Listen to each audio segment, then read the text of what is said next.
हम लोग आज साइंस का एक नया प्रयोग करेंगे। ये प्रयोग होगा जलने के लिए ऑक्सीजन, यानी कोई भी वस्तु को जलाने के लिए ऑक्सीजन की आवश्यकता होती है। ये पहली बात हो गई।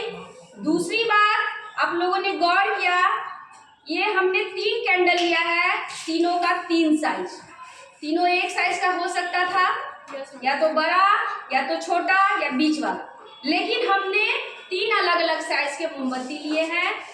अब देखेंगे जो जलने के लिए ऑक्सीजन की आवश्यकता होती है, ऑक्सीजन मिलना अगर किसी को अवरुद्ध हो जाएगा यानी बंद हो जाएगा तो वो चीज जलना बंद हो जाएगा। ऑक्सीजन लेकिन कैसे और किस स्तर पे धीरे धीरे खत्म होता है, उसी का प्रयोग करके देखेंगे। तो हम जलाएंगे सबसे पहले ये 3 मोमबत्ती। आप लोग देख सकते हैं 3 मोमबत्ती, 3 साइज का, तीनों को हमने जलाया।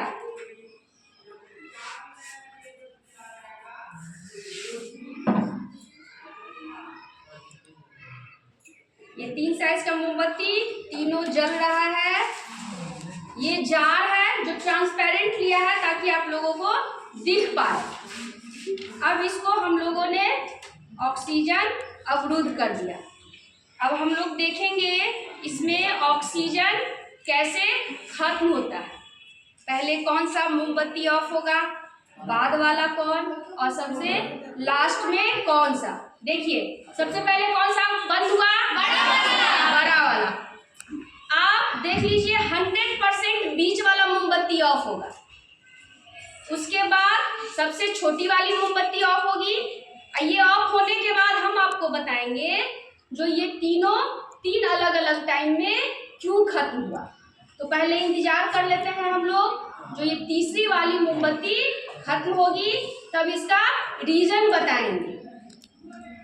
ध्यान से देखिए, बंद हो गया, यस मैम। यानी अब इस डिब्बे के अंदर अर्थात इस जार के अंदर अब कोई थोड़ा सा भी ऑक्सीजन नहीं बचा। ऑक्सीजन इसको मिलना बंद हो गया, मोमबत्ती भी बंद हो गया, ऑक्सीजन रहित हो गया है ये जार। अब हमने इसको हटाया और अब हम लोग जानेंगे जो ये 3 मोमबत्ती 3 अलग अलग टाइम में क्यों बंद हुआ।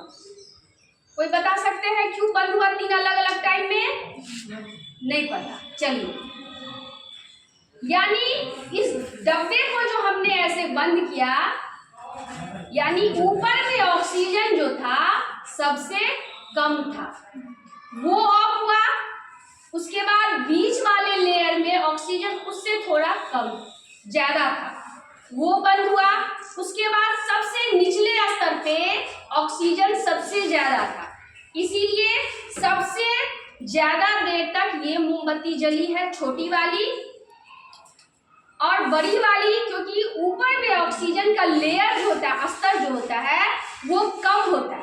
पहले ऊपर का ऑक्सीजन खत्म होता है, तब बीच वाले स्तर से ऑक्सीजन खत्म होता है, तब सबसे निचले स्तर पे जो ऑक्सीजन होता है वो खत्म होता है।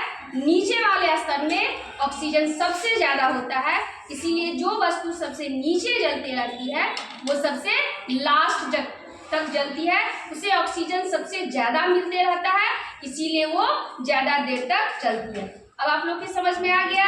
Yes ma'am. चलिए, धन्यवाद।